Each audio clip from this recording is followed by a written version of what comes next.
Okay, picture this. You know the smell of airport coffee that's been sitting on a burner for maybe, what, 4 hours? Oh, I know it well. It's a very specific kind of stale. Exactly.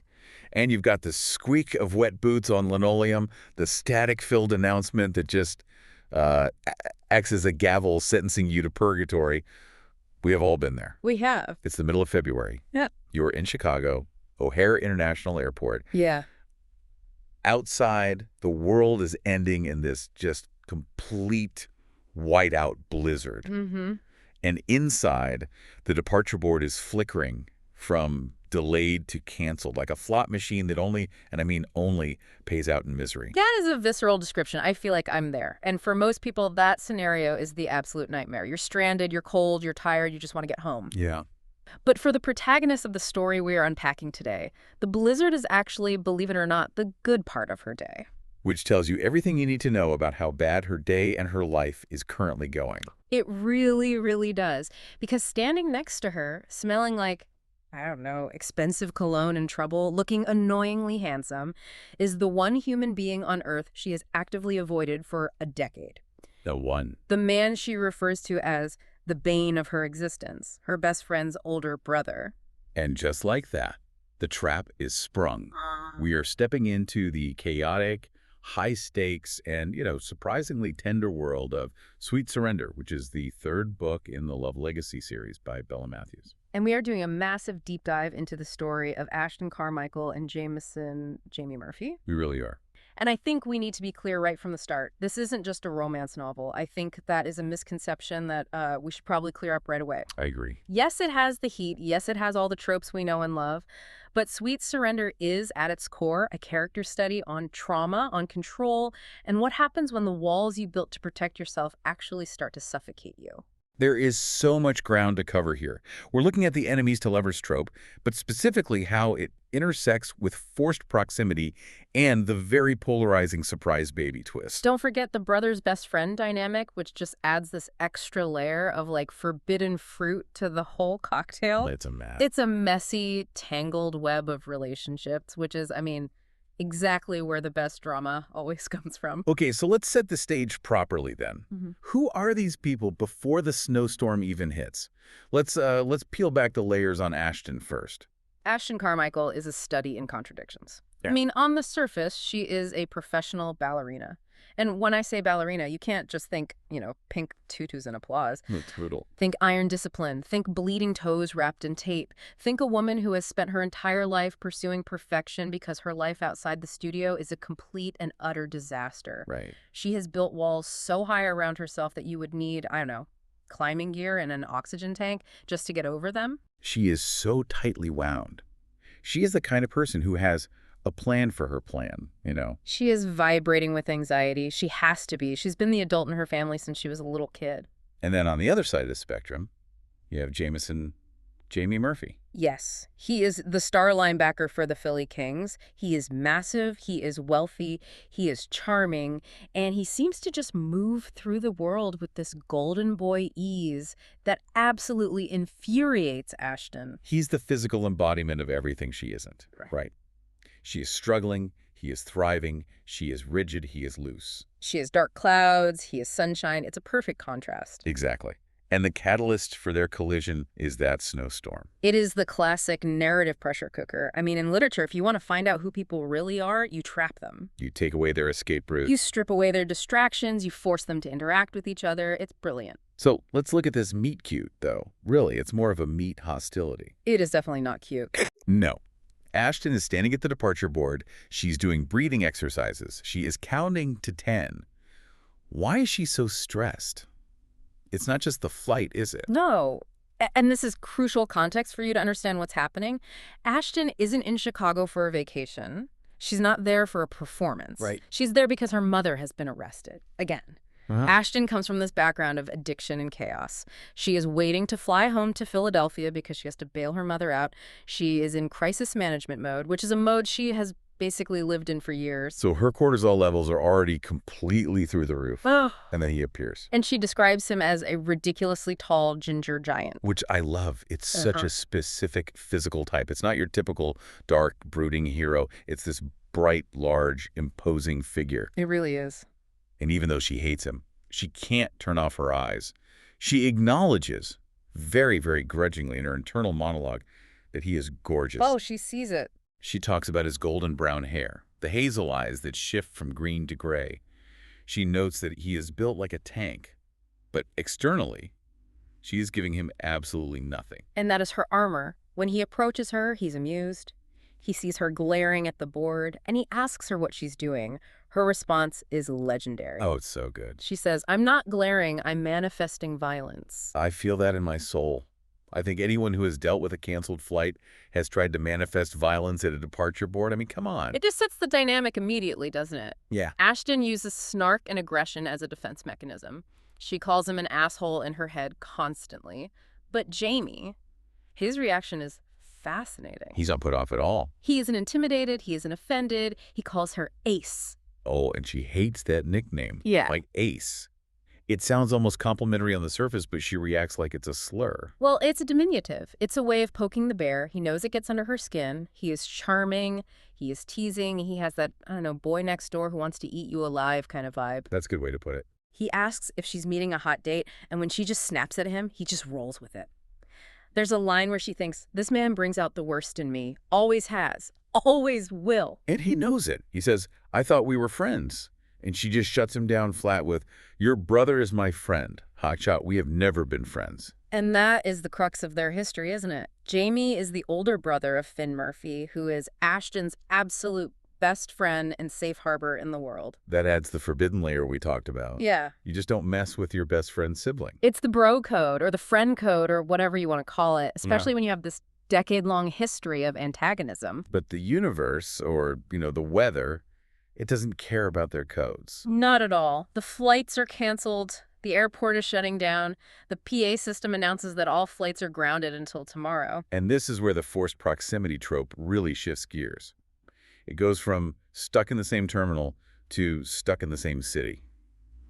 They need a hotel. And of course, because it's a romance novel and the universe has a wicked sense of humor. Every single hotel is booked solid. Except for one, the Hilton. And Jamie, being the charming, famous athlete that he is, he manages to charm the gate agent. Ashton describes her as a flirty grandma, which is a great detail. He works his magic, probably flashes a smile that costs $1 million, and he secures the last room.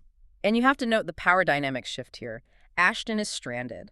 She has no charger. Her phone is dying. She's cold. She is dressed for fashion, not for a blizzard. No coat, no socks, just flats and a sweater. She's physically vulnerable. Totally. And Jamie steps into the protector role. He guides her through the crowd. He shields her body with his. He takes her bag. He essentially takes charge because she is just drowning in stress. But she doesn't go quietly, does she? She follows him, but she's fuming. She feels like she's losing control, which is her biggest trigger. Yeah. And then they get to the room. And I think we all know what's waiting in that room. Oh, yes. It is the holy grail of romance tropes. It is. The one bed. It's a classic for a reason. But let's look at the specific details here, because it's not just one bed. It's a room with leftover champagne and chocolates from a previous guest. The atmosphere is accidentally romantic. It's like the hotel room itself is conspiring against them. It really is. Oh. And Jamie tries to play it cool. He sees the panic in her eyes. He does. He says, "We could build a pillow wall."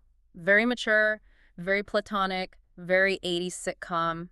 He's trying to diffuse the tension with humor. He's trying to signal to her, "I'm not going to jump you. I respect you." But this is the moment where the story pivots from a fun rom-com setup to something much, much deeper. Ashton snaps. The stress of the day, the mother situation, the cold, the exhaustion, it all just boils over. She breaks down. And this is such a critical scene for her character development, isn't it? Absolutely, because Ashton finally reveals why she is so stressed. It isn't just a DUI. Her mother was caught with possession with intent to distribute. That's a felony. That is a felony. That is prison time. That is a life-altering catastrophe. And Jamie, to his credit, drops the act immediately. He stops being the teasing hotshot. Completely. He realizes the gravity of her situation. He sees her vulnerability. She's exhausted. She's terrified. And he offers a truce. But not a soft, let me hug you kind of truce. Well, He offers the kind of truce two adults in a really bad situation need. He just says, wanna get drunk. it's perfect. It's exactly what she needs in that moment. Not pity, but distraction. And they do. They drink the leftover magnum of champagne, they eat the chocolates, and they talk, or at least they stop fighting. The alcohol lowers the inhibitions, yes, but it also lowers the walls. Right. They see each other as humans, not just as Finn's annoying brother and Finn's prickly friend. They share a moment of genuine camaraderie in the midst of the storm. And then we get the fade to black, or rather the jump cut. Yes. The narrative jumps to the next morning, and it is a very, very rude awakening for Ashton. Talk about a morning after panic. Mm-hmm. She wakes up and her head is pounding like a drum line is practicing inside her skull. And she realizes three things very, very quickly. What are they? 1, she is naked. 2, she is not alone. And 3, the arm draped over her belongs to Jameson Murphy. Her internal monologue here is just hysterical and also panic-inducing at the same time. It's that feeling of waking up and wishing you could just, reverse time. Oh, yeah. She's trying to deny reality. She thinks, I did not sleep with Jameson fucking Murphy. But her body is telling a very different story. She remembers flashes of it. And she remembers counting. 5 or 6 orgasms. Which is, that's statistically impressive. It's an athletic performance. It's a marathon. It is, but look at her reaction to that. She's horrified because she enjoyed it so much. She calls herself a hussy in her head, which is so funny and old-fashioned, but it really shows her shame. She feels like she betrayed Finn. She feels like she betrayed Finn. She feels like she betrayed her own principles. But then Jamie wakes up. And he is the polar opposite of ashamed. He is calm. He is affectionate. He pulls her closer. He says, relax, Ashton, I've got you. There is no get out. There's no awkwardness on his end at all. He is basking in the afterglow. He looks at her like she's the best thing that's happened to him in years. He does. He even jokes babies sense fear when she freezes up, which is so ironic given what happens next in the book. The irony is just, it's so thick. But that contrast Mm-hmm. is the friction that drives the first part of the book. She is spiraling, thinking about the consequences. He is thinking, that was amazing. When can we do it again? Exactly. And they have to get out of there. They have to catch their rescheduled flight. They rush to the airport, hungover. The awkward tension is just off the charts. And she's miserable. Yeah. Ashton is sitting in economy, wedged between all elbows and daddy long legs, while Jamie is presumably up in first class, sipping, fresh squeezed orange juice. And this flight home really serves as a transition. Ashton has to compartmentalize the night before because she is hurtling toward a massive family crisis. She decides to keep the hookup a secret from Finn. Of course. She thinks, how do I tell my best friend I screwed his brother senseless? And she decides, I just won't. Which, as we know, always works out perfectly in these stories. Secrets never fester. They never explode at the worst possible moment. Never. But she lands in Philadelphia, takes a taxi to Croydon Hills, and the reality of her life comes crashing down. This is where the story gets really heavy. It does. She's trying to reach her dad, Coach Carmichael, who is distant and too busy in California. She's texting Finn, and then she gets to the hospital. And who is standing guard at her mother's door. Billy Coogan. Oh, Billy Coogan, an old crush from middle school who is now a police officer. It just adds to the humiliation. It's so degrading. She's here for a serious legal matter. Her mother is in custody, and she has to deal with this guy who used to tell her she was flat-chested. He won't even let her in the room. She feels completely powerless. But then Finn shows up. Thank God for Finn. He's the surgeon, the fixer, the safe space. He's the anchor. Finn is the anchor. But he drops a bombshell that changes the entire trajectory of the story. This isn't just a drug arrest. This is the surprise baby element, but it's twisted. It's not Ashton's baby. No, it's her mother's. Finn reveals that when her mother crashed the car, she wasn't alone. There was a 3-month-old baby in the backseat. A baby named Valkyrie, or Kyrie. Can we just pause on the horror of that for a second? Her mother was driving under the influence, dealing drugs, with an infant in the car. The car flipped. The car seat came unattached. What is an absolute miracle the baby survived. It is, but the stakes are laid out immediately by Child Protective Services. Because of the drugs and the crash, the mother is unfit. CPS is involved. Ashton is the next of kin. She has a choice. A terrible choice. Take custody of this sister she didn't know existed or let her go into the foster system. Ashton is terrified. She says something so heartbreaking to Finn. She says, "The last time I was someone's sister, I got them killed." That line does so much heavy lifting, it just stops you cold. It hints at this deep, unresolved trauma involving a sibling, Evan. We don't get the full story right there, but we understand why she feels so unqualified. It's not just, "I don't know how to change a diaper." No, it's I am dangerous to the people I love. I am a curse. That's what she believes about herself. But she looks at the baby. She sees this tiny thing with blonde hair and big tears, and she steps up. She decides she can't let Kyrie be alone. This is a pivotal moment for Ashton. She sacrifices her life in Chicago, her ballet career, her apartment, her freedom, instantly. She steps into the role of guardian. But practically speaking, she has nowhere to go. She can't stay at her mother's house. It's a crime scene or it's just unsafe. She has no home in Philly. Enter Finn again. He offers this place. He has a big house. It makes perfect sense. But there is a catch. A very big linebacker-sized catch. Finn lives with Jamie. So let's just recap the situation here. Less than 24 hours after sleeping with her enemy, fleeing the hotel, and swearing never to speak of it again, Ashton is moving into his house with a newborn baby. It creates the perfect pressure cooker. You have the found family dynamics starting to form. You have Finn, the supportive best friend who doesn't know about the hookup. You have Riker, Jamie's friend and teammate who also lives there and definitely suspects something is up. But he knows. And you have Jamie. So let's talk about this living situation. It's pure chaos. Ashton has never held a baby before. She admits she doesn't know what she's doing. She's a ballerina. She knows discipline and body control, but she doesn't know diapers and soothing techniques. She is completely and utterly overwhelmed. And this leads to one of the most attractive things Jamie does in the entire book, what romance readers often call competence porn. Yes. The baby whisperer scene. I love this concept. Explain why this hits so hard for so many readers. Okay, so Ashton is struggling. The baby is crying. This high-pitched wail. She is sweating. She is on the verge of tears herself. And Jamie just steps in. And he doesn't make a big deal of it. No. He scoops up Kyrie. He holds her like a football, which is such a great character detail for a linebacker. He tucks her into the crook of his arm, tight and secure. And the baby stops crying. Immediately. Instantly. Jamie is calm. He is confident. He has experience because he helped raise his friend Maverick's daughter, Rosie. He knows how to hold a baby. He knows how to change a diaper. He knows how to mix formula. He knows what to do. And he rubs it in just a little bit. He preens. He does. He says, babies like me. It's smug, but you know what? He's earned it. And Ashton is furious. She's thinking, why is he good at this too? It creates this toxic mix of gratitude and resentment, doesn't it? Exactly. She needs his help, but she hates that she needs it. It challenges her independence at its very core. And Riker, the roommate, is watching all this go down. He's the audience surrogate in a way. He sees the chemistry immediately. Oh, yeah. There's a scene where he makes a comment about Ashton being a hot ballerina, and Jamie shuts him down so fast he gets possessive. He's marking his territory, even if he hasn't admitted it to himself yet. And Riker is the one who sees right through that we hate each other facade. Which leads us to the kitchen confrontation. It's late at night. Ashton is washing bottles, completely exhausted. Jamie comes in. And the energy just shifts from roommates to lovers in a split second.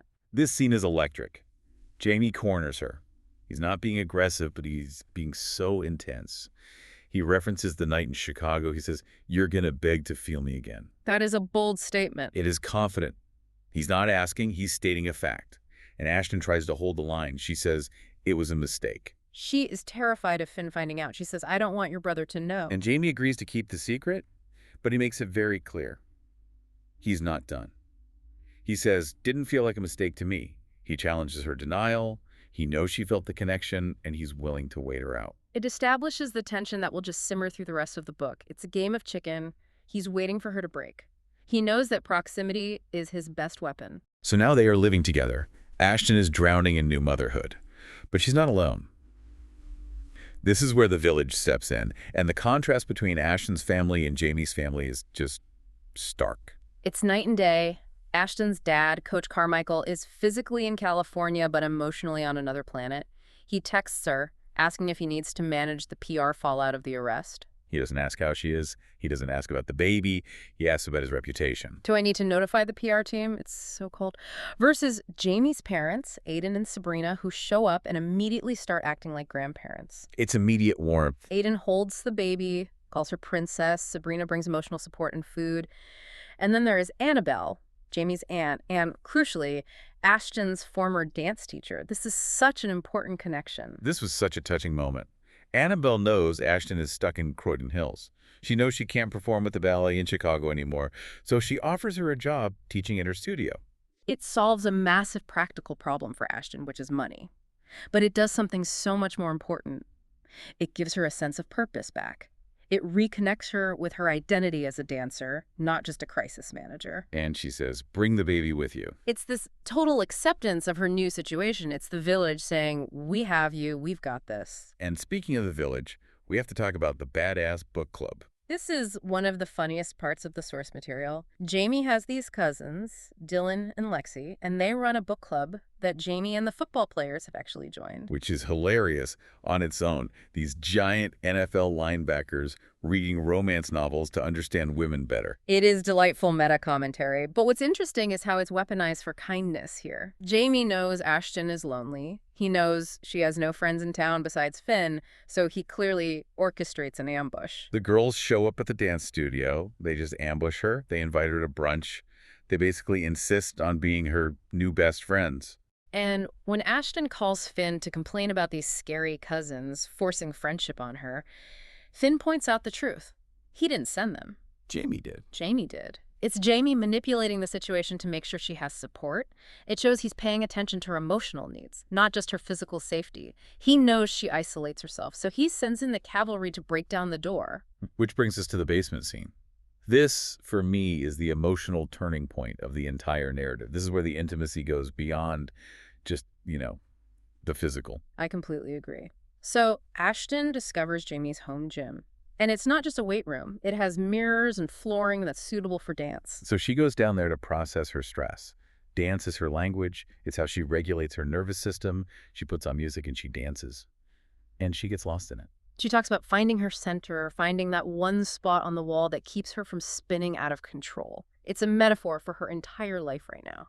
And Jamie catches her. He watches her dance. And his reaction isn't just sexualizing her. I mean, he thinks she's hot, obviously. But he is awestruck by her talent. He says, I forgot. You're really talented. He validates her competence. He sees the artist in her. But then he makes a tactical error. He tries to help again. The clothes. He brings her 2 bags of baby clothes from a friend of his, a woman named Kaylee. And Ashton's pride just flares up instantly.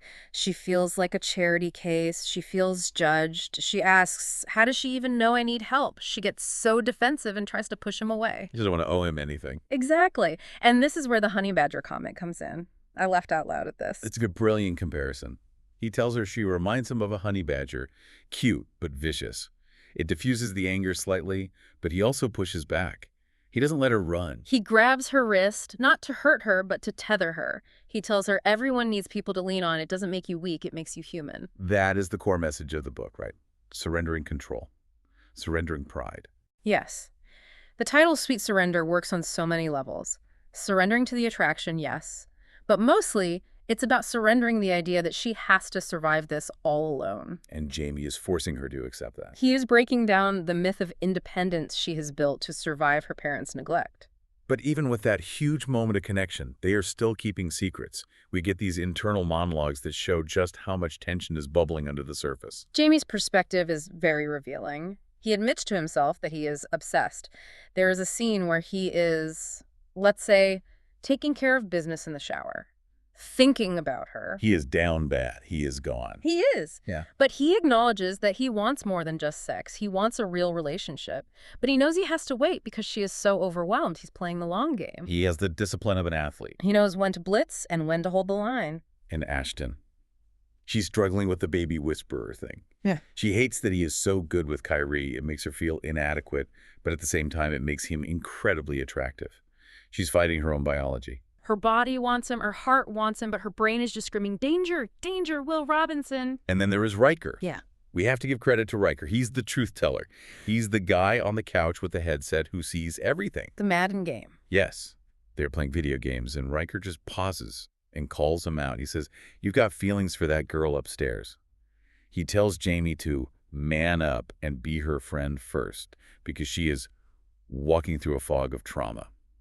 Riker sees what Jamie is trying to deny or hide. He pushes Jamie to stop being the easygoing guy and actually fight for her, but in the right way, not by conquering her, but by supporting her through this. It's the nudge Janie needs. It really is. So let's zoom out a bit. What are we really seeing here?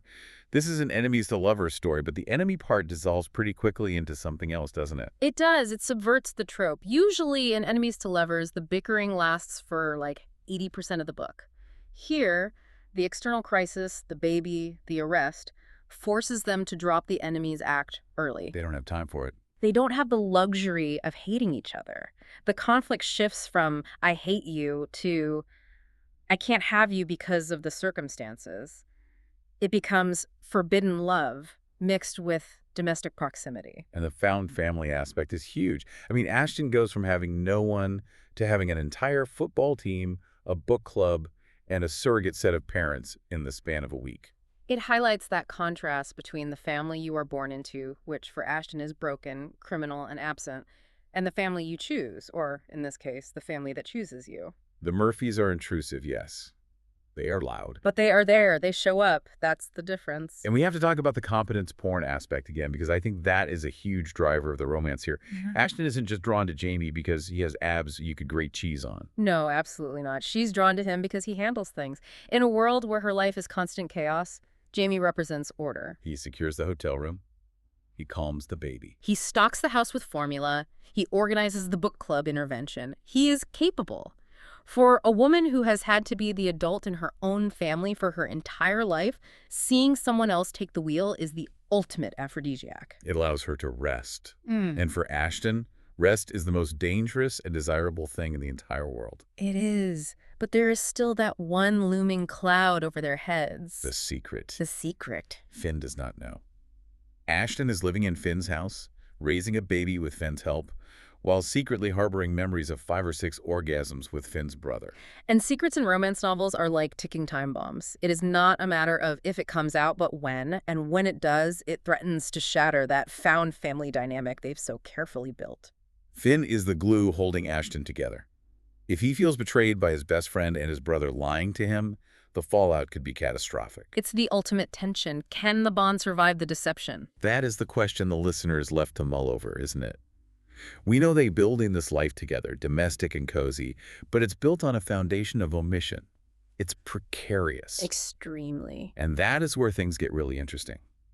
We've unpacked the meet-cute, the crisis, the domestic adjustment, and the simmering tension. But before we sign off, I want to leave you with one final thought. What's that? Ashton is keeping this secret to protect her relationship with Finn.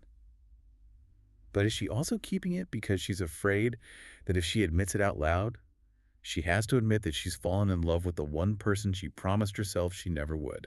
That is the provocative question, isn't it? Is the secret protecting Finn, or is it protecting Ashton from her own heart? Something to think about. Thank you for joining us on this deep dive into the chaotic, romantic, and surprisingly tender world of Sweet Surrender. It's been a pleasure exploring Croydon Hills with you. Until next time, keep turning those pages.